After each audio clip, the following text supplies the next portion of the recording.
Go.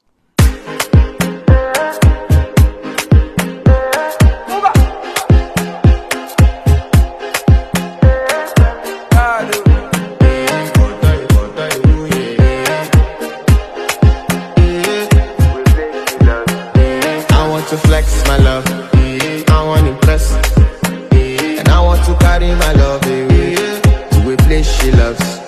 I'm